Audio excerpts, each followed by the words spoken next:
Hello and welcome back to Blue Tinted Glasses and For Fox's Sake for another episode 3 of the live call-in show, the Leicester City call-in show. This is your chance, the people who are normally in the chat, leaving comments and all of that good stuff. It's your chance to actually come on to the stream and have your say about literally anything you want. You can talk about that crazy Southampton game on the weekend. You can talk about the upcoming Forest game, or you can talk about Muzzy, is it? You'll have to talk more to Anil about that one because of his age. I'm a bit young. But Anil, mate, how you doing today? Fata woo, running down the wing. Can you hear this? That is how I'm doing. That plus, you just reminded me. Do you know Forest are playing tonight, and we're playing them on Friday, so they've only got a 4-day turnaround. Hopefully, they have a really tiring game tonight. I'm very excited. Yeah, I mean, what an unbelievable game. I'm sure some people will be talking about that. Absolutely buzzing after that one. Nothing better. Last minute winner, last kick of the game. Wow. Loved it. It was absolute scenes, mate. Absolute scenes. Right. So just to say again, there is a link in my chat and in For Fox's Sake's chat. All you need to do is click this link here. And not that one, this link here, and you will be able to join in on the call-in. There are 2 people waiting already. So if you do join and it feels like it's taken a while, please be patient. But I am happy to say that the first caller of the day, it is someone new, someone who hasn't called previously. It is someone from I think he's quite often in my chat. I see him on all types of different chats. It is Clibbo. How you doing, mate? All right, boys. Yes, good evening. Good to put a face to the name. I know. Absolutely. Not such a good face. I know. It's better than mine, mate. It's better than mine. Right, so... Well, debatable. Right, so I don't know whether this is a question for Anil, to be fair, but having watched all the games this season and evaluating Cooper's performance as a manager, I would like to ask the panel, what qualities convince the board during the interview process, and can you think of any particular examples of where it's been successful? That's a good one. Do you want to take the answer first, Lux, or do you want me to jump? Go on, mate. You go first. Well, if I was going to be cynical, I think the overwhelming thing is probably that he said yes, and he says yes a lot to what John Rodkin tells him to do. So, in other words, I think he's a bit of a puppet, and I think compared probably to previous managers, he's not that strong. But being a bit more objective, I think there's a few things that he probably got it for. One, he cost nothing. Let's be honest. That was probably numero uno. 2, I think it was interesting that everyone that we'd been linked with, they had experience of the Championship. So that's Corberan, Potter, and Steve Cooper. So assuming that the PSR failed and we got relegated, they probably wanted someone that could do well in the Championship and had proven ability of either getting to the playoffs or promoted. So I think there's that.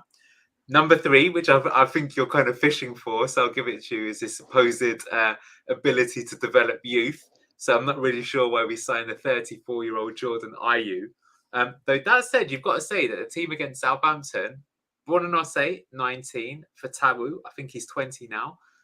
El Canus, is he 21 or 22? Okoli, I think is 23. Mads Manson, I think is 24. I mean, that's just another thing, just to put it out there, that we won that game. We won it with quite a lot of young players. That's quite impressive. So there's that. And he's would you say?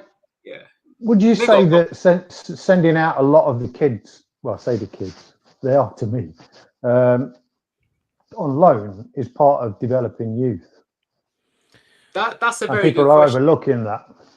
Yeah, well, I think that the two most exciting young players haven't gone away, though, have they? Michael Golding, Will Alves, they're the 2 that we've looked at as the, Will Alves is one that we've looked at for the last 3 or 4 years as one for the future. He's playing tonight. He is, yeah. But it's a shame that I think he's been in that youth team or the under-21 team for so long now. I know he had a couple injuries along the way, but maybe it was time for him to go out on loan. And when he was kept, it was kind of like, so is he going to be integrated into the match day squad a bit more often? And even in pre-season, he didn't get a kick in, and that was when we didn't even have a 10. You know what I mean? So that's frustrating. And yeah, we've seen Sammy Braybrook go out on loan, of course, and Ben Nelson. But again, Ben Nelson's one. It doesn't make sense to me. Ben Nelson probably is good enough to be on the bench for us. Yet Will Alver, and Will Alver wasn't let go on loan. I don't know. It's all a bit weird in my eyes. Maybe his injury was worse, the recovery side of it, than Braybrook's. Yeah, potentially. Is there anything you want to say on the youth, Anil, mate? Well, there's a few things there. I mean, I think Braybrook going to Dundee, I think he's never going to be in the first team. If that's the sort of loan move you're getting, I think you've just got to be a bit accepting of that. I do think, I got to say, Alves, I think, is the odd one, because I think either I was expecting him to be in the squad every week and coming on for the 10-minute cameos. Otherwise, I think we're wasting him. I also feel very sorry for Casey McAteer, who I think was really good for us last season. And for example, say at the end of the Southampton game, I would have preferred to see McAteer come on instead of Bobby de Cordova-Reid. And as per Clibo's point there, about the youth, it's like, why sign an aging player if he's only going to come on for the last 10 minutes when I don't see anything that Bobby Reid has done that I don't think McAteer could also have done. And if you're not going to do that, then at least give him like a full season in the Championship to prove himself. It's basically wasting youth, which I think is a fair criticism of Cooper, which I think is a bit disappointing there. I think I think you could also make the argument with Golding as well. And then obviously Tom Cannon's a bit of a controversial one as well, right? That we seem to have given up on him, and I'm not really sure why, given that he looked fairly promising. I don't know, maybe it is fair to say that if you give him a full season, he comes back full of confidence, maybe you can utilise him. I don't know. Nelson's an interesting one as well. I actually thought that when he was coming on in the Enzo system, he looked better than Cody was for us last season. And I think if Enzo stayed, I think he would have been utilising Nelson quite a bit more. But it is what it is, isn't it? Yeah, absolutely. I think Cannon could do well. He's another throwback striker. That's what I thought, mate, last season. In the modern game, I still think we need players like that. Yeah, I agree. He's very much like, I think last season I kind of called him a shoot on sight striker. He's got the ball at his feet. He sees that a shot is on. He lifts his head and then he hits it. And he scored a couple of goals like that. Yeah, absolutely. Clibber, mate, thanks for calling in. We've got more people waiting. So make sure if you are around, call in next week as well, because we'll have the Forest game to talk about. Cheers, mate. Have you got my nephew on, Reese? Oh, is Reese who was on last week? Yeah. Oh, he was very good. He's not logged in yet, so hopefully he does log in soon. Strong family is all I can say. Cheers, mate. Thanks very much. Bye-bye. So I can see Ragsy and Chappie. It is Ragsy coming on first, mate. So Chappie, sit tight. Ragsy is up next. Here he is. How you doing, mate? Oh, mate, I'm all good. I'm stupendous. I'm elated. Well, yeah, I thought all the acronyms and stuff, synonyms and stuff. I'm all good. The Saturday was just a madness, really. Even just like, I wasn't even at the game. I would have killed to be in that away end. But like, yeah, just what a moment, really, especially towards the end. And the times we've been on like the end of last minute winners and like with the opposition, you're going, why can't that be us? And Saturday it was, and it's a beautiful ground for us to go to and stuff. A great record there, and long may it continue. I don't really have a question. I just wanted to kind of give like a brief assessment on the Southampton game and then sort of see your guys' take of it. So with Fox's Den and on this channel, like we've been going at Cooper a bit, and I think rightfully so. I'm going against the grain a bit. I'm actually going to defend him a bit. Right, he's off. No, I'm joking. Yeah. So I think like, because I was seeing the reaction online, and like I know it's online and it's highly sort of like elevated and stuff over what the fan sort of reaction actually is, but like halftime reaction, it was all just at Cooper that we were 2-0 down. And like I actually think for the in terms of the approach and the way the setup was, it was very similar to how Cooper set up against Bournemouth in the first half, and we did well from it. So I think he was right to use that sort of approach. It is narrow, granted, and Southampton, what they did, well, first of all, they were excellent. I'd say, especially in the first half as well. I thought they were quick, they were decisive. And one thing you could say with Southampton, with their good spells, like they weren't as clinical, but they were in that first half, and they just carved us open. If that had been a Liverpool or Man City, I don't think either of us as fans would have batted an eyelid. And where you could sort of pinpoint as to, and I know what people are going to say, like, Ragsy, we're 2-0 down against Southampton. This is just unacceptable. And you're right, it's a disaster. But what I was saying is, it's not on Cooper. It's more on the players that weren't doing their jobs. Like, the players were tracking back, but then they're all over the place in their positioning. Southampton, they were just winning most of their duels and we were just getting done over. And especially in the final third as well, the quality of the ball wasn't there. The execution of the shooting wasn't there. Like Southampton, yeah, okay, they could have carved us open. We could have been 4-0 down, but we had opportunities with the approach and we used that approach that we did against Bournemouth and we could have been 3-0 up. I reckon you look at the 2 set pieces in particular, I think we've gotten better at that, like I'd say under Cooper, than we have been. Vass, like, you know, he has a clear chance and it goes miles over the stadium from a set piece. Justin as well, just complete like a free header and it goes off target. El Canouse clipped off the post. Vardy, if he has like proper composure, great ball from Buonanotte. Buonanotte fought a bit all over the place, but he came in clutch towards the end. But like, yeah, what I'm saying is that I'm not saying give Cooper credit. I'm just saying lay off him a bit. And then the second half, what happened was we needed width, clearly, in that team. Southampton had like a 5-4-1 sort of system, and that's how they were exploiting us down the width. And you could say to Cooper, like, still with the team selection, why is JJ in?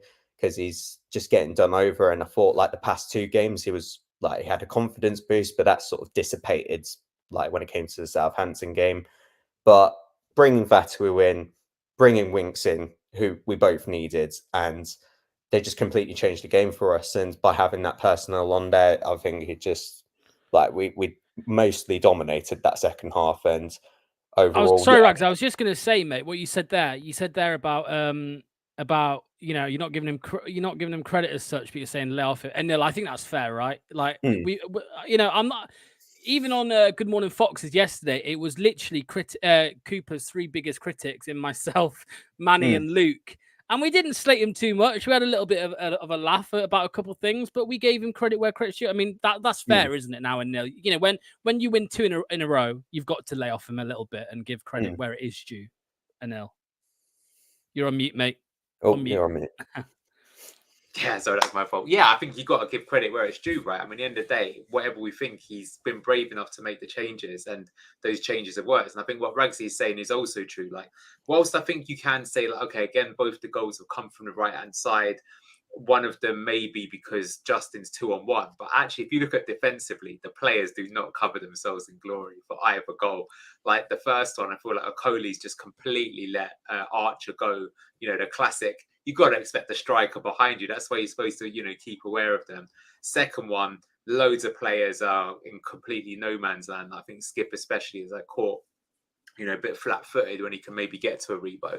So that's something to say there. As you say, in the first half, we did make opportunities. Like that El Canouse, that was great techers, wasn't it? To take the ball on half turn and go for it. Very unlucky not to score.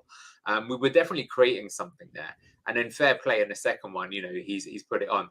That said, I think on Good Morning Foxes, you were saying how Manny was saying it was the fans that were just singing the Fatawu song non-stop for about 20 minutes that maybe got him to twig, and the game completely turned on it. But look, he did make the change. He made it quite early for him, 58th minute. He put Winks on at half time, and we got the win. And also, the other thing I'll say that I really didn't expect from Cooper is I thought a 2-2 that he might back off and he might take the draw. Because if you think about it, like, look at the Everton game. We got back to 1-1, but I never felt that he just went for it because he actually took Mabadidi off and put Fatawu on. But this time round, he put them both on together and we still stepped on it right till the very end. And we got that winner. That's what I want to see, a brave manager. No longer can I say coward Cooper. Can't say it. No, well, I think he would have stepped off if they weren't down to 10 men. I think if it was 11v11, when we equalised, I think we would have gone a bit more. Yeah, honestly, I do. I'm not saying go defensive, but I just think he would have, it would have been safe. It would have been just plain safe. Whereas we did go for it a bit more. Ragsy, mate, thanks for jumping on. There's people, loads of people clicking in. So but we'll see you on Foxes then, mate, Wednesday night, yeah? Absolutely. See you guys then. Cheers, Ragsy. Right, up next is Chappie. Just give me one sec, Chappie. I'm just going to get a couple of comments. Fatawu gave a hat-trick in the Championship last season. He can both score and assist. Hoping this is a big moment for Cooper to realise how to Big play time. moving forward. Big time. Yeah, and Tyler, who is going to be on soon, actually. I botched my previous comment. I mean, many matches this year, the tactics were beneath the players. I agree that in the first half versus Southampton, the players were beneath the tactics. There we go. And just and quickly, if you do want to join the call in, please click this link and you will be able to. Nice to see Craig as well from Dallas Foxes, mate. Right. Here he is. Hey, How you doing, mate? How we doing? Yes, I'm good. You? All good, mate. All good. All good. It's gonna be quite tough following on Ragsy. What a lad he is. I'm gonna try and do him though. Look, boys, we're 6 points off of bloody European places. Whee! I thought we were third. Isn't eighth Europe now? We're 3 points off. Well, yeah, but I'm talking about the 5th spot. You know what I mean? The real. Oh, you don't want the Europe. Conference League. No, you don't want the Mickey Mouse. Not the Sunday League football. No. On a serious note, though, you should never fall in love with a lone player. But oh my God, I'm in love with the guy. I'm in love with him. What do I do? Look, he's got a goal against Villa, assist against assist against Arsenal? I think it was. Yes, I think so. Yeah. Goal I think it's 3 Bournemouth, goals, 2 assists goal so against far. Southampton. I mean, it's just what are we gonna do? What are we gonna do? This isn't like it's not like Lookman. This is way beyond Lookman. If we can't get him on a permanent somehow, I'm gonna cry. I've got a question for you, Chappie. Who's a better signing anywhere in the Premier League than Facundo Buonanotte so far this season? Honestly, I didn't even see it coming. Did not see that coming. I don't know about you. I didn't know how good he was until, well, look where we are. He was supposed to be inconsistent and raw, but that guy hasn't turned up. There's some... Next Carlos Tevez has shown up at the King Power, if you ask me. Did he get any minutes for the Argentinian side? No, he didn't play any minutes, which is crazy. None at all. And then he still got given the full 90, but respect to him as well. That's the full 90 he went through, because I think Cooper said that he wasn't that fit at the start of the season, so he was only like managing his minutes. But now that he's unbelievable, isn't he? Yeah. His loan is even better than Tillemans when Tillemans joined in January. Yes. Remember? Yeah, it's mental. But you've got to remember, I mean, when we had Tillemans on loan, I didn't think there was any chance of us signing him. I thought, no, because he turned down Man United and Liverpool, I think he did, to join Leicester. But yeah, it's where, I mean, I said at the start of the season, this guy is never going to be a permanent Leicester player because they gave him a 4-year contract on the day that he came to us on loan. And I just don't see anywhere. I think if he goes anywhere, maybe he plays 1 season at Brighton next year. If he does well, he's off to City, Liverpool, wherever, Chelsea. It's it would really piss me off if he ends up under Enzo Maresca at Chelsea. That would really wind me up. But it's just, I mean, even if he was interested in coming, it would cost a fortune as well. You're probably looking at 40-50 million, aren't you? Easily. So he's just a gifted player, mate. You can see it. You can just see it. Yeah, he's not really had a bad game either, has he? No. I think the Fulham game maybe wasn't his best, but did he even play the Fulham, or did he come on? Was that one of the games where Cooper dropped him? I think, it don't look like he played for Fulham against. No, I don't think. Yeah, but I saw an argument. Here's something for you, Chappie. You're in the group chat. So you know what discussion I'm talking about. You boys, honestly, Sunday morning, I thought, why is no one buzzing about winning instead of arguing about if it come off of bars? What's that about? Yeah. That's what you're on about. No, no, I'm not on about that one. You might not have seen it. It was today. Somebody said in the group chat that we're in that we should phase. Oh God, we should phase Buonanotte out of the team now for Bilal because Bilal's our player. I'm like, what world are you living in? Do you want us to stay up? That is the equivalent of saying, right, drop Hermanson because he's not going to be here in January, so we're going to buy him. Yeah, it's ridiculous. Because he's going as well. How good is he? My God. Very good. Again, another question. Who's a better keeper in the entire league this season than Mads Hermansen? He's even saving from his own players in Wout Fass. I mean, he's kept us, isn't it? And look at the Arsenal game. They should have thrashed us, really. He's just he's unreal. What a keeper. They know how to make the keepers, don't they, Danish? They do. He was on the Ben Foster podcast as well. I don't know if either of you have watched that yet. No. But it was interesting. Yeah, just hearing what he had to say. I think he actually said that Leicester was scouting him from like a young age. And Wow. when Enzo came in, Enzo told the scouting department, I want a ball-playing goalkeeper, a sweeper keeper. And then they said, we know the guy. And they went and got him from Bromby. So here's a question then for you, Chappie, right? Who's your player of the season so far? Is it Hermanson? Is it Buonanotte? Is it Ndidi? Who is it? No, I'm going to go with Hermanson based on the fact that he's probably saved our skin on more than 10 occasions, let's be honest. I don't think if we had him in the sticks, if we had Danny Ward in the sticks, I think we'd be rock bottom maybe. So you got to give him some flowers. I think he's done tremendous. He's put himself in the window as well, that's for sure. Unfortunately for us, I think. Yeah, absolutely, mate. Right, Chappie, I know it was quick, but I'm going to have to let you go already because there's so many people clicking in. Nice to finally have you on the channel, mate. I know you're a busy guy. I've been trying to get on, mate. You know I have. Yeah, I know, mate. I know. Cheers, pal. Mate. See you soon, mate. See you soon. Bye-bye. There we go. Right, up next, and I'm going to go into him quickly because he's been waiting ages. It is Tyler. Craig from Dallas Fox as well. Click back in, mate. I saw you here and you've disappeared. Come back. After Tyler, it's Akif. After Akif, it's Ethan. After Ethan, it will be Craig if he clicks back in. We did say we thought it'd be busy tonight. Yeah. Right, let's get in Tyler. Here he is. How you doing, mate? Hello. Hello. It's interesting to chat to you. After yesterday's game or Saturday's game, because I mean, last time you were on, we spoke about Winks, about a little disagreement that we had in the past. Obviously, Winks was dropped and we beat Bournemouth. But talk to me, mate. Winks was good, wasn't he, when he came on? So I'll start by saying that. I mean, I think that of all the teams in the league this year, this is the one team that we should have looked at going into the game. Like, we should have zero issues imposing our will and playing Enzo ball against them just because of the quality of the opposition. I mean, you saw it.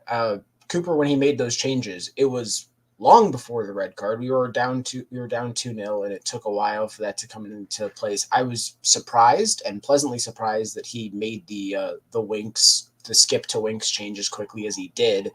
I think it was like, okay, the way we're going to get back into this game is if we try and actually take more of the possession. And we saw that not just after the red card, but certainly before it as well. That's not why I wanted to talk. That's not exactly why I wanted to come on. Although Chappie did kind of steal my thunder because I had this whole thing planned about Facundo Buonanotte and his future, because I did a survey in the Brighton subreddit. Tell us, mate. Tell us about it. So I asked. So I put together a post in there in the Brighton subreddit about just about kind of the whole situation, just how well he's been playing for us, and I wanted to just see what his future was and how the fans felt about his future there. So I was kind of like, first of all, who plays in his position that led to him actually getting loaned out? How the hell did he leave? How did that happen? I wanted to just understand that. Did they expect him to be somebody who could be like the best player at a lower mid-table Prem team? And then along with that, what else was that? Do you think that what was it? Do you think the loan was made with a thought of him still having a future at Brighton? And does his current form change that at all? Where would he be sailing? Where would his sail come to next? Would it be more likely to go to us or more likely to go to Brighton? Brighton's in fifth. That's not happening. I know they're in fifth right now. They're in fifth. Well, what I say is, and then last thing was, do they want to see him back next year? And the majority of fans, obviously, they were pretty positive about him. I saw a couple comments just in terms of like what were some negatives about him was like lightweight, lack of pace, and that was pretty much the only types of negative comments I saw. Everyone else said that they were really, really happy with what they saw. They just felt like he didn't necessarily fit with just the squad depth they had. They had guys like Jorginho Rutter, who they bought, Joao Pedro, who they have.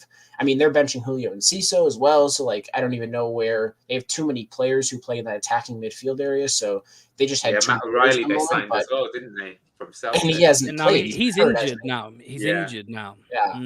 I think he's a little bit deeper, though, I think.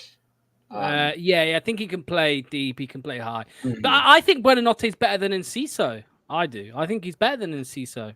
At this point, it seems to be the case. I think that might be what happens. The real question is, does a big team come in and try and sign Joao Pedro? Maybe.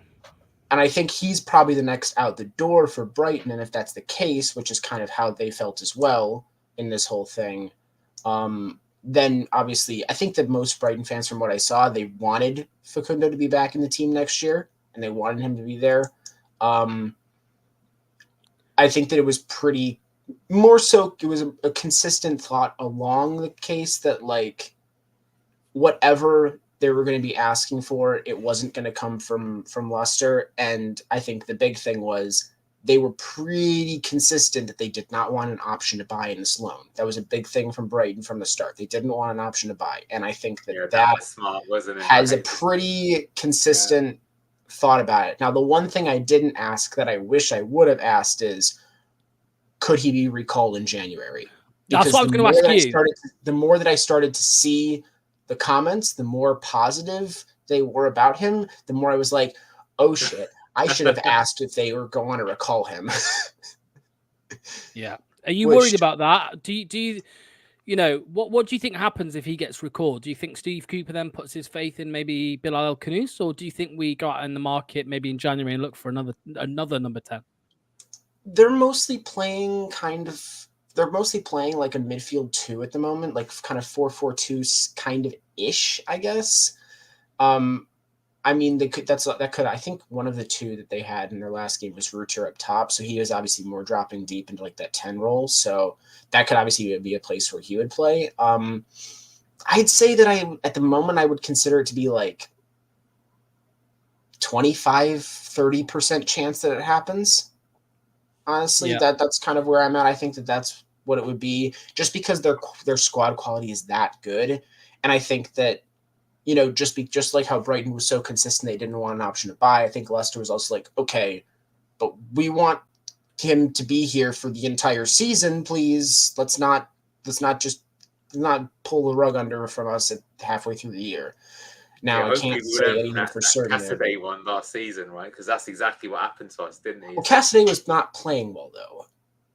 No, but they still recalled him, right? I'm just saying, just as he started to look halfway good, it was like, why are they recalling him? It was halfway good. You're right. He improved, and then we just got to hope no more injuries or anything like that for Brighton. And I think in the long run, Brighton are a smart club, right? A lot of clubs would be like trigger happy when they see Buonanotte's performances so far this season, and a lot of clubs would be like, "Oh, we're having him back." But Brighton are different. Brighton think differently. They're smart. They might say, you know what? No. For the looking long term, keep him there to the end of the season. More goals, more assists, more confidence, and next season he'll come back and he'll be in the team. Tyler, I'm gonna have to let you go, mate, because still there are people clicking in. No worries. So please join next week if you're about, mate. Thank you so much. I was happy to share what I found. So I love it. I love the research. That's good. Get more. Cheers, mate. Spies. Awesome. Cheers, Tyler. Bye-bye. Right, everybody in the chat. No more joining. No offense. We've got loads of people. So that is the cutoff now. If you haven't joined yet, join next week if you can, please. Right. Up next is Akif. Nice to see you again, mate. How you doing? Yeah, I'm all right. How you guys? Yeah, all good, mate. All good. What did you want to talk about? Firstly, I just want to say how busy you lot are, because I've just seen the list and there's a lot of people on. Actually, I'm going to carry on from my point last week. Yeah, it is. I'm going to carry on from my point last week around the whole Christiansen thing, because I've seen a rumor on Twitter that apparently we want a short-term loan with Chilwell. I don't know how concrete it is, but there's two questions I want to get from that, right? Firstly, the profile of player we want for the left wing back position, I guess you could call it. Chilwell obviously fits that really well. He's a Premier League established player. But the caveat to that is how we think of him as a player, because the way he left Leicester was not pretty at all. Obviously, all over the internet, you're going to see him get called a snake and Judas, this, that. So, what do you guys make of that? Do you think it'd be a good solution to the Christiansen thing? And Neil, I'm giving this one to you, mate, because I say some questionable things about that man. So yeah, you go, mate. Well, I was actually suggesting he might come even in the summer when he was announced as in the bomb squad. I could see it happening because I do think with the way that Cooper sets him up, our system up, he would be better than Christensen in that role. Like Thomas Tuchel did something similar when he was in charge of Chelsea, and basically he was using the fullbacks Reese, James, and Chilwell. They also shifted like between a 5 and a 4, depending on the game state and things like that. And Chilwell was really, really good. They won the Champions League, right? So he was top performer there. So if you could get him on loan for the season, if they want depth in that, because the thing is, at the moment, if Christensen gets injured, you play Thomas. But at the end of the day, hopefully, after we've seen the Southampton game, that's completely off the table, right? And we never go back to playing. Like, I feel a bit sorry for Christensen, but I mean, he didn't stick with us in the Championship. I don't think we owe him anything. I think we should be playing the 2 wingers as often as we can do. If anything, get another winger on loan who can come in, because I'm not sure Bobby Reed's going to be able to beat too many people one-on-one. Neither is Jordan Ayew. Buonanotte maybe can. That's how I would look at it. But personally, I don't really have a problem with Ben Chilwell. Yeah, there's a bit of salt there and everything like that. But I mean, look at some of the players that left last season. Some of them didn't exactly cover themselves in glory, right? Yuri Tillemans, maybe. Maddison, I think, will still get a good reception. Doesn't really seem to harm them. So, football's a funny old game. Anyone who improves the squad, I'm not against. I think the bad thing about signing Chilwell is that you wouldn't play Patel. That would be my bigger fear. I am often a very bitter fan when players leave Leicester City. I hate Maguire. I hate No, I don't hate all these, but yeah, I get very bitter. With Chilwell, there is a hatred there from me, right? And people will say, "Oh, you can't hate somebody for leaving Leicester." Well, this guy, right? First of all, he was shit in that last few months. First of all, then when he went to Chelsea, he revealed in an interview that he was tapped up by Chelsea players on England duty, and he said stuff like, "Oh yeah, I can't wait to play with you boys next season." This was in January or something, right? 6 months before. And then the whole FA Cup thing, before the FA Cup final, he said there's no game I want to win more than against Leicester. And then he scored an offside goal and celebrated like mad. And I'm like, this guy's a knob. He's a knob, right? And I get it. It goes both ways. We gave him stick, and then he can give it back. But I just feel like when you've come through an academy, there will be a big section of fans that give Maddison hate or stick. But I don't think Maddison would do the stuff that Chilwell's done. And all of the stuff I've heard from Maddison since leaving is being quite respectful, whereas Chilwell was the complete opposite. So would you say Maddison is more professional than Chilwell, in your opinion? I'd say he's more respectful. More All professional. Right. Yeah, I say so. Yeah. Chilwell couldn't wait to go. That was the issue, wasn't it? As soon as his head got turned, he just wanted to leave immediately. But I mean, you could say that about Fofana. I bet you'd have Fofana back on loan if he was available. No, because he went on strike. He went on strike, didn't he, Akif? You remember that? Yeah. It wasn't good. Wasn't a good look at all. Sorry. No, not at all, mate. Not at all. What about you? Would you take Chilwell back if Chelsea came to us in January and said, right, Ben Chilwell is available on loan for 6 months. He wants to come on loan to Leicester. Would you take him? So it's only a 6-month loan, yeah. Yeah, just the end of the season. Let's just say that. I think if it helps bolster our squad, I wouldn't mind it. Obviously, you're gonna have quite a large majority of the fans who are going to boo him every time he steps on the pitch, and that's not going to do too well for overall player confidence. I don't think it would last long. By the way. If he performs well, then sure, it is what it is, isn't it?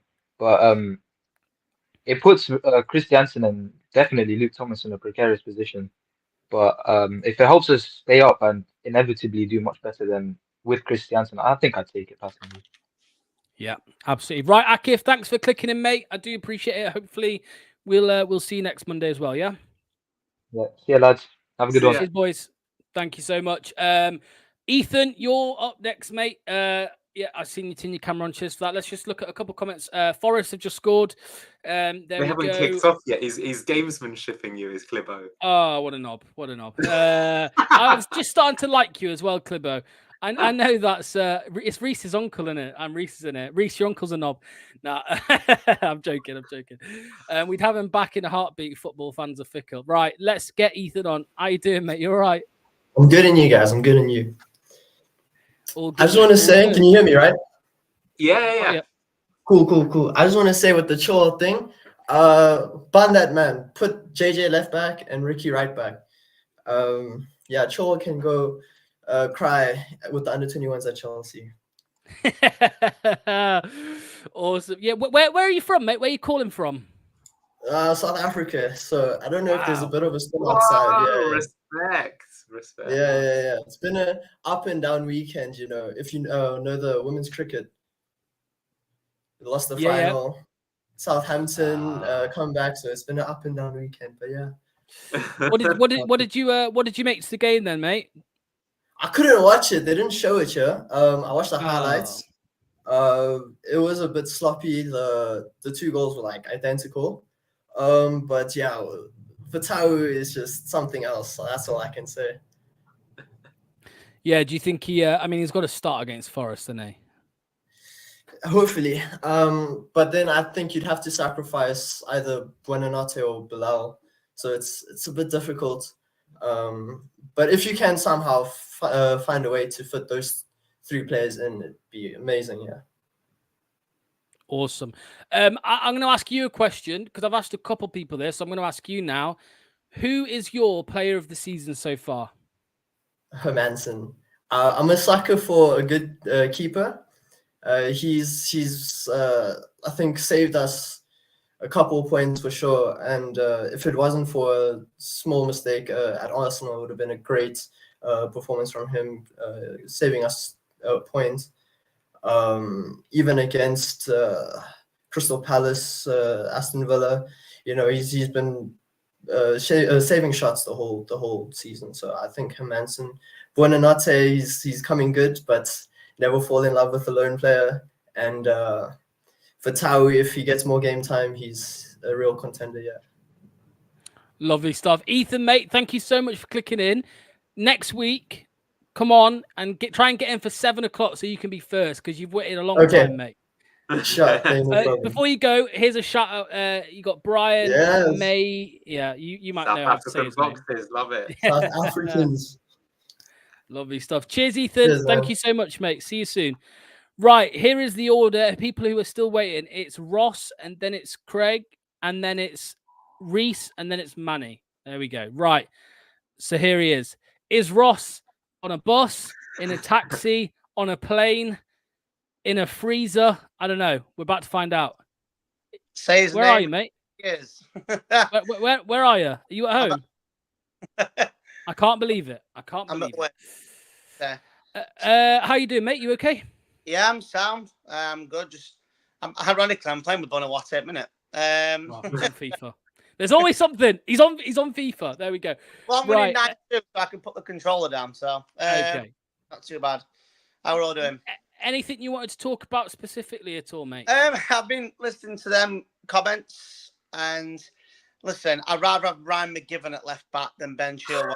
So there's more chance of Claude Puel becoming our manager again than Chilwell coming back to Leicester. Not going to happen.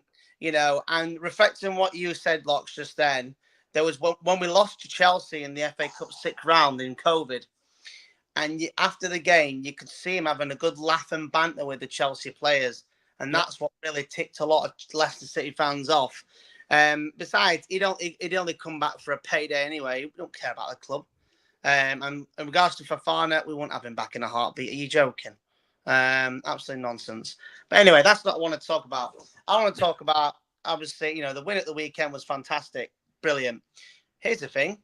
If we beat Forest on Friday night, we go 8th place. Let's just stick that in a minute. Leicester City could be in the top 8 by Friday night against Nottingham Forest. Oh, what a goal. Right. And not just that, Steve Cooper will be in contention for manager of the month. Now, if I'd have said that to you in July, Locks, right, on your Twitter, because I love having a bit of fun with you on Twitter, right? If I said to you by October 25th, Leicester could be 8th place and Steve Cooper could be contention for manager of the month, because obviously win every game, what would your reaction have been if I told you that? I'd have said you were chatting absolute shit, mate, to be honest with you. I'll tell you what, Ross. You'd be good on Leicester Fan TV. You would, mate, with as much positivity. Listen, I left for reasons, and I'm all right. That's enough. That's enough. I'm flying in there, my own logo. We don't need to. Yeah, we don't need to. Yeah, right. No, Anil, mate. I'll ask you what Ross said. I'm guessing you would have laughed as well, right? If even 4 weeks ago we said, mid or towards the end of October we'll be top 8 with Cooper maybe winning the manager of the month. Yeah, You've clearly got smashed down the local. Yeah. Well, I was on Saturday night. I have to tell you that. That's for sure. Why not after that game? Well, we're on a night out in Leicester on Friday night. So if anyone wants a drink, they can have one. But yeah, I mean, it's crazy, isn't it? What do you make to this as well, Ross? Only Man City and Leicester have scored in every game this season. It's mad, isn't it? You wouldn't have thought that. Obviously, I mean, if he don't start for Taiwo on Friday, I mean, I don't know what he has to do. I don't honestly think know what he's to do. I mean, on Saturday, I mean, Ronan Keating was very poor. I thought he was extremely poor. If people don't know who that is, it's Christensen. He just looks like Ronan Keating. He was very poor. And when he came off and Winks came on, Fatau changed the game completely as well. And obviously, Bonate, they say never fall in love with a lone player, but Fatau was a lone player. Yeah, well, it was a bit different. He had a deal lined up, didn't he? That is true. That's a good point, to be fair. And obviously, this Friday's a massive, massive game. And, East Midlands derby. If it's a derby, it's a rivalry. It doesn't matter. It's still an East Midlands derby. Do you think we'll win, Ross? Yes. I think, if we'd have lost the last 2 games, then no. But after them 2 victories, we needed them. And people were saying about Steve Cooper doesn't win much away with, when he was there. He's won his first away game and it's October, which is great. Yeah. I think it's fantastic. And Southampton must hate playing us. What one away win a season though, mate? Cooper averages. So is that the one? Is that the one? I don't think it's the one. I think there's a few more up there. I think I'm going on Forest on Friday. I'm actually going to a home game for once. Going on Friday, sorry. Man U at Cup, £42, ridiculous. And then I'm going Ipswich as well. So I'm going to fight a few. But another thing I want to point out, now, obviously it's Remembrance Day thing, because it's our closest fixture. Little fact for you. Well, you might know, and is it Anil? Is that how you say it? Yeah. So, Leicester were the first football team to display the poppies on the shirts. I did not know that. In 2003-04 season, we played Blackburn Rovers, and they liked it that much that it's now become a massive tradition, unless you're called James McLean. But we won 2-0 that day. I only know because I went to that game. Marcus Ben and Steve Howie were the goals. There we go. Interesting fact of the day there with Ross. Yeah. Cheers, Ross, mate. Thank you for calling. Hope to see you on here again soon, mate. No worries. Take care, lots. All right, mate. Cheers, pal. Thank you so much. Right. I just realised as well, it was actually meant to be Craig before Ross. So apologies, Craig. It is now your turn. Here he is. How you doing, mate? Yo. I'm doing well. How are you guys? All good. Thank you. Is there what would you like to talk about, mate? Well, I need to go on first from now on because all these other guys in front of me have given me a list of things to talk about. Manager of the month, Ross? Come on. I mean, even if he beats Force, I will pick about 10 other people that I would pick before him. So let's just chill on that a little bit, okay? Ooh. All right, Anil, I was your friend last week. I was calling you a genius and everything. I asked you about getting 7 points out of the next 4 matches. You said thought we'd be lucky to get 5. Well, we just got 3. And I think we can get 2 more out of the next 3. So you want to change your opinion on that? Anything? Anil idiot confirmed. That's what we can all agree on. Nice. By the way, don't ever mention Fofana's name again. that we just never talk about. I washed my mouth out. I can see that's really rubbed chat the wrong way. Yeah. I'm not really sure. I think I posted in there as like N'Golo Kante is probably the only guy who left who everybody would like really want back. Like they would accept back. Fofana, never going to pitch. Chilwell, he would be such a disruption because the fans would just throw shit on the pitch all day long after. What about what if we get Drinkwater out of retirement? No. Oh man, I think you just started your comedy show, Locks. I mean, come on. No, actually, I mean, my biggest thing was coming on here and giving Anil a hard time for not believing in Leicester getting 7 points out of the next 4 matches. I'm no longer going to call you a genius, so I just want to let you know that right now. I mean, I love your stats, I love your graphics. You're that guy. I don't think you're an opinion guy. Well, we might lose the next 2, so we might be right. I mean, we need 2 out of 3. If we can't muster up something against Man U, I mean, we got to get a draw at that. I don't care if it is at Old Trafford. I'm counting that as a point right there. So well, let's move the topic. Let's move the discussion to that then. So next is Forest, Ipswich, Man United. How many points do you want from that, Craig? 3. I mean, 4. I'm sorry, 4. 4. Win and a draw, and I'm assuming we're going to lose 1. I guess I'm going to go with we're going to lose Ipswich. Okay, wow. Interesting. It's an away match. They're always tough at home. So yeah. They are very good at home. Yeah. Anil, what about you? I've said 4, but I mean, you got to say on the current form. I mean, crikey, I don't know. I'm tempted to say 6, to be honest. The thing is, we were just talking about earlier, but with Forest playing today and on Friday, that's a quick turnaround. And someone in chat just said that Nuno is banned, so he's not going to be on the touchline. Yep. So we could take advantage of that. And Ipswich, I know everyone's got PTSD from last season, but I mean, if you looked at their game against Everton, they were really, really bad. And their fans are like properly depressed. Ipswich, I think, had only lost something like 4 games over 2 seasons, something absolutely ridiculous like that. And they're like, oh, what's going on? We're losing every week. This is not supposed to happen. It's like, it's only up. But it's like, welcome to the Premier League. So I think the difference is that last time round, they got points against us because they had so much morale, but they're not going to have that morale against us. So I think the Forest one's more uncertain. But at the moment, I would be surprised if we didn't beat Ipswich. I don't think their squad's too good at all. I mean, this is almost unbelievable. We've only lost once in the last 6. We've Craig, entered. It's Steve Cooper's world, and we're just living in it. That's what's happening. Yeah, I mean, this is where we do need to. I think who was it who said it? Who was it who said? Who was the first? Was it the first call or the second call? I can't remember. Anil, who was it who said, "Let's not." I'm not giving him too much. It was Ragsy, wasn't it? I'm not giving too much respect, but you do have to lay off the man, don't you? Because one loss in 6, that's a decent return. I don't care if we should have beat Everton.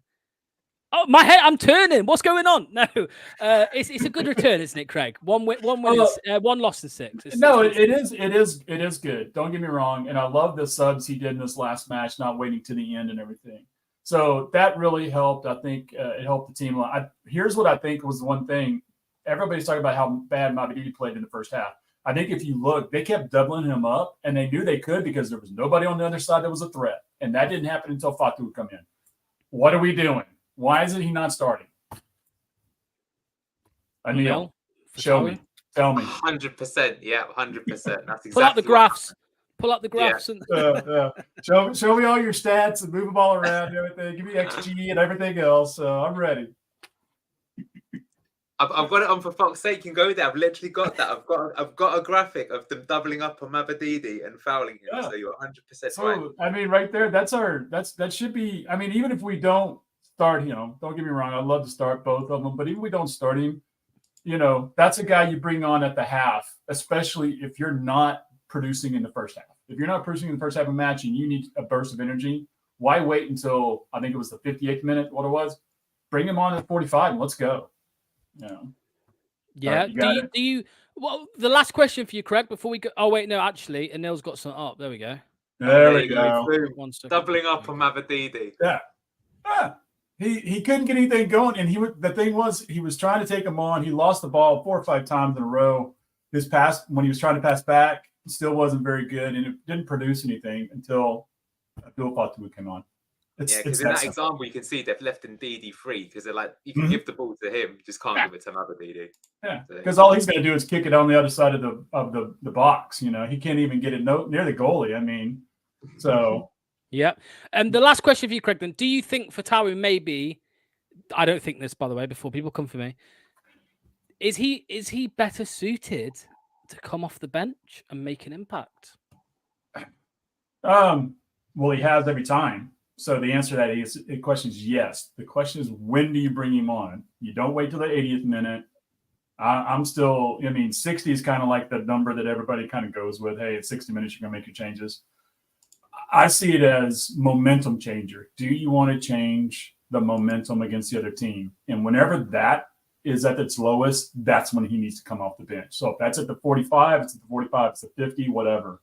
It can be in the first 20 minutes for all I care. But he is a momentum changer. And when we're at our lowest, the other team is just pounding us. We need a change. He's our change. Yeah.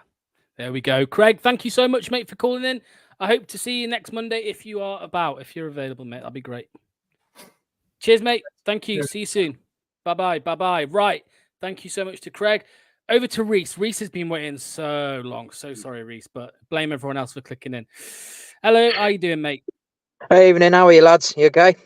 Yeah, I was all good until your uncle trolled me in the comments. So tell him thanks from me. What you wanted to speak about today, mate? So I hope it's a really good point. So far this season, Mr. Cooper has persistently. So obviously last season we had Mavididi and Fatawu starting, and he's either gone for one or the other. Who do you think should start against Forest? Both. But you can only pick one because Steve Cooper has only been picking one out of the two. I don't think he'll play both of them. I really don't think he'll play both. So I think he'll pick. Sorry, mate. Sorry. This is where I'll hand over to Anil and change the question slightly. Will we just play a back three, Anil? He should do, but funny enough, in my analysis video, I actually said that I think he'll drop Mabadidi and play Fatawu. That's exactly my words. So we'll see. The only thing I'm going to say is that I sent this to Locks earlier, but there was some article in the Ghanaian press, of which I'm a big reader of, as you can imagine. But anyway, they said that apparently Steve Cooper is going to try Abdul Fatawu in the right back position. And what I think he means by that is instead of Justin being the guy that pushes up and tucks in, he's going to try Fatawu there. So it sort of will be both women, but not. Like, the difference will be is that like when we're defending, instead of like it being Ricardo running back into the right back position, it will just be Fatawu running back. So that will mean that we're as good going forwards, but I still think we'll have the same defensive problems because basically asking one player to cover the entire right-hand side of the pitch, which is going to knacker that player out, which is why the inverted fullback system is better. But I would say if he does that, it would still be progress. And as everyone's been saying, I think if you've got Mavadidi and Fatawu on both sides stretching the play, I mean, even Forest, they've had like a decent start. But I mean, at home with those two playing, I would fancy us, to be honest. Reese, what do you think? I know that question, Reese. Yeah, I was going to say, yeah. What do you think, Reese?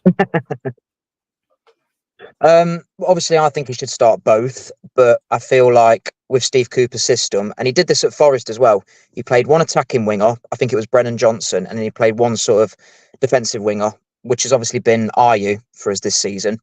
But I think Ayew has to be the new super sub. I think that is more where he's most effective, fresh legs, work his arse off, and he got himself a goal, and it was a really, really good finish as well. And one point I wanted to make quickly, sorry to change topic. No, it's all right. On Claude Puel, I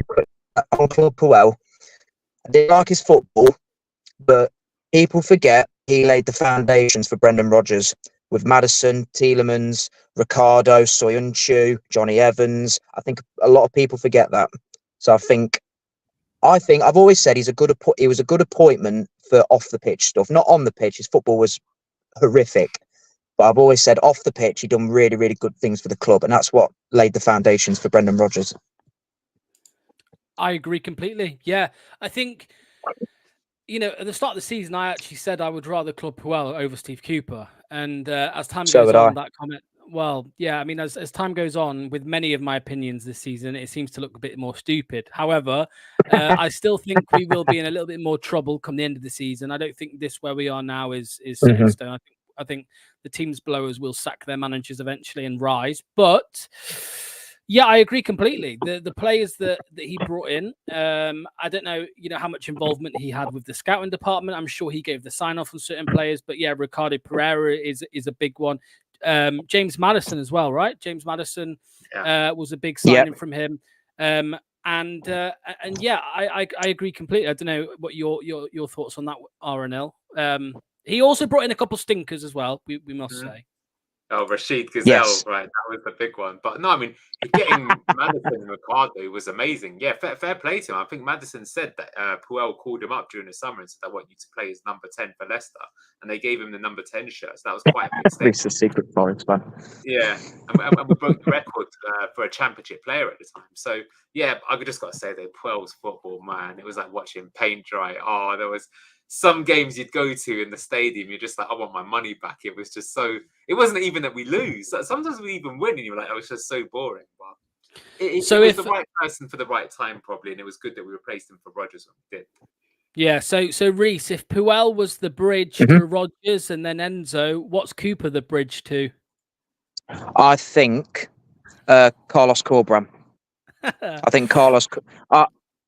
I would really like to see. I don't care what anyone says to me. I've seen enough to think he is a good enough manager for the Premier League. I think his attacking philosophy, and also he's doing this with no money at West Brom, and he's getting them in the playoffs consistently.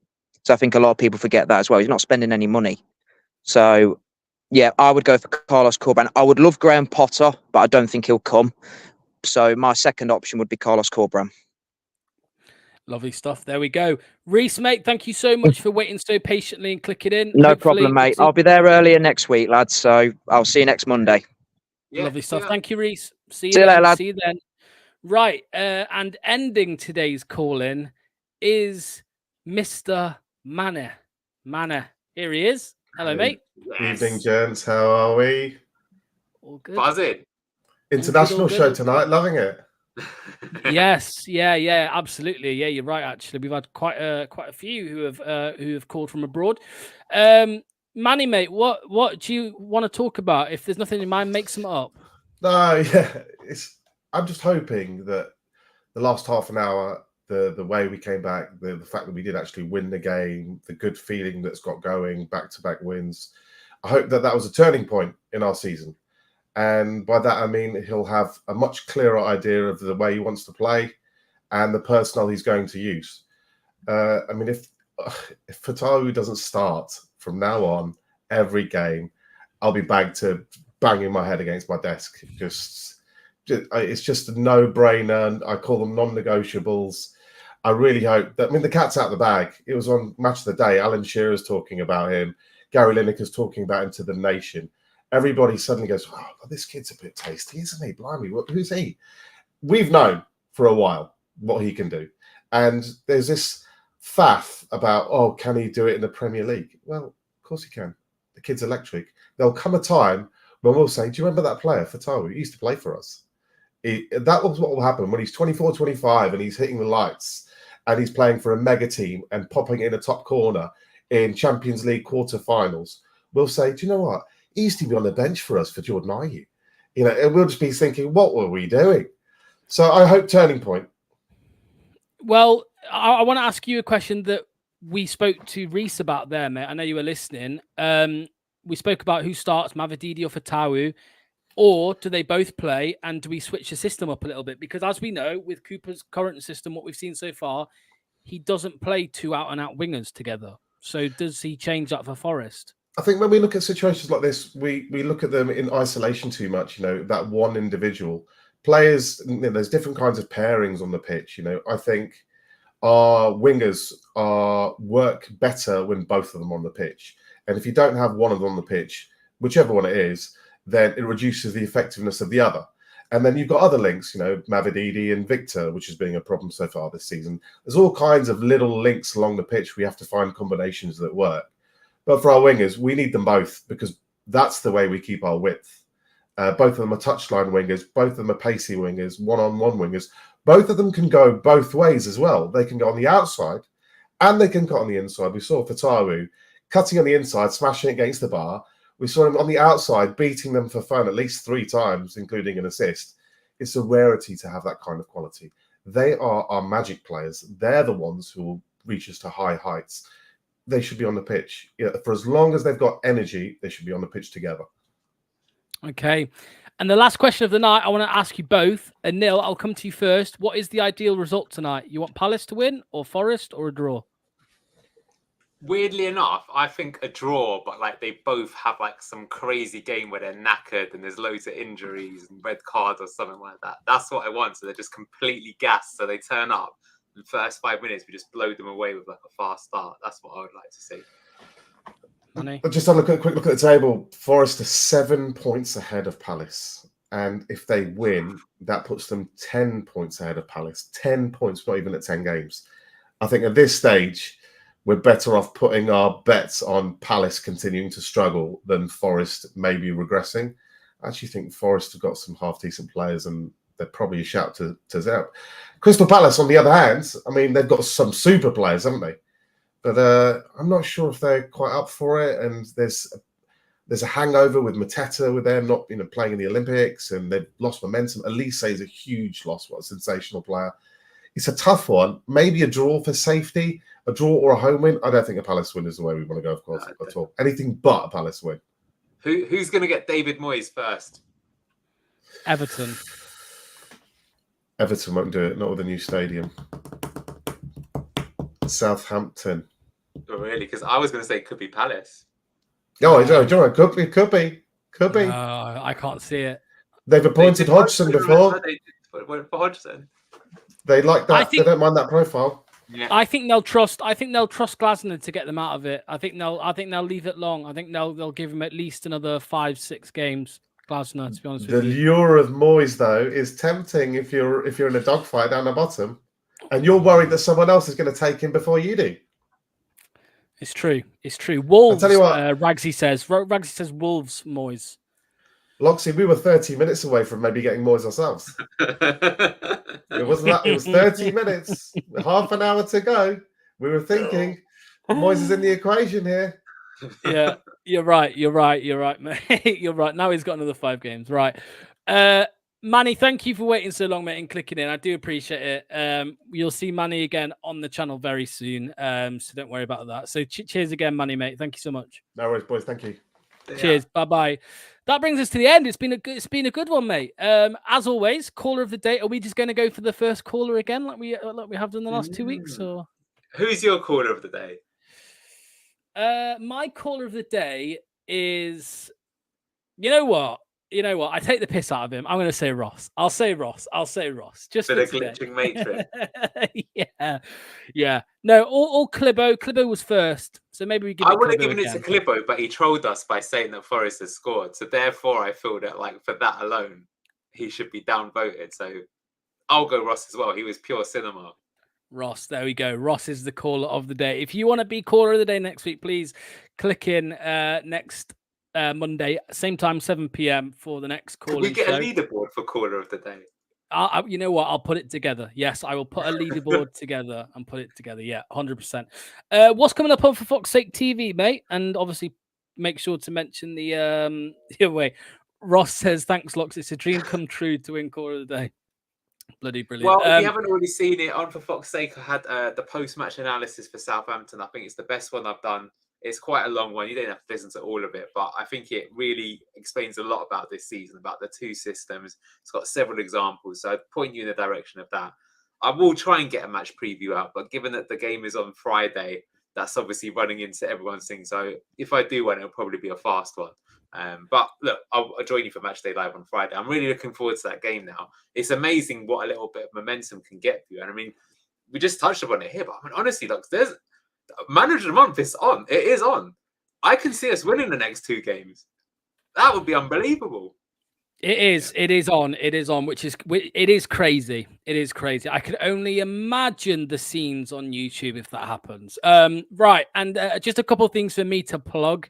I love a good plug. So Yeah, be careful what I say there. What day are we today? We're Monday. Right. Coming up on Wednesday, we have Fox's Den, of course. Fox's Den episode 8. That will be a good one. Of course, that man for Tawu is on the thumbnail. You best believe it. So that'll be me, Anil, Ragsy, and Josh. And then coming up on Thursday is an opposition preview with that man, Mr. Wolfie from Forest Fan TV. So make sure not to that's miss going to that be one. good, Locks. I've got to say. Yeah, I'm really looking forward to this one. We will also be doing a combined 11 to see what we think there. Will Steve Cooper be the manager? Who knows? And then this one is obviously still Friday. It's a few days away, but Matchday Live is, of course, back with myself and Nil and Luke. So that will be a very, very good one. So thank you so much to everyone who's called in, all the comments, all the people who have hit the like button. If you haven't hit the like, please like now. Where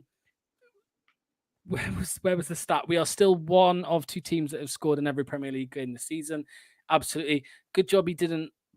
Yeah, I know, Ross. You don't need to bring that up on screen, mate. Right. Cheers, Anil. Thank you for joining me once again. I'll see you on Fox's Den on Wednesday. Thanks to everyone again for watching and calling in. We'll see you next time. See you Wednesday night, 7 p.m. for Fox's Den. Bye-bye.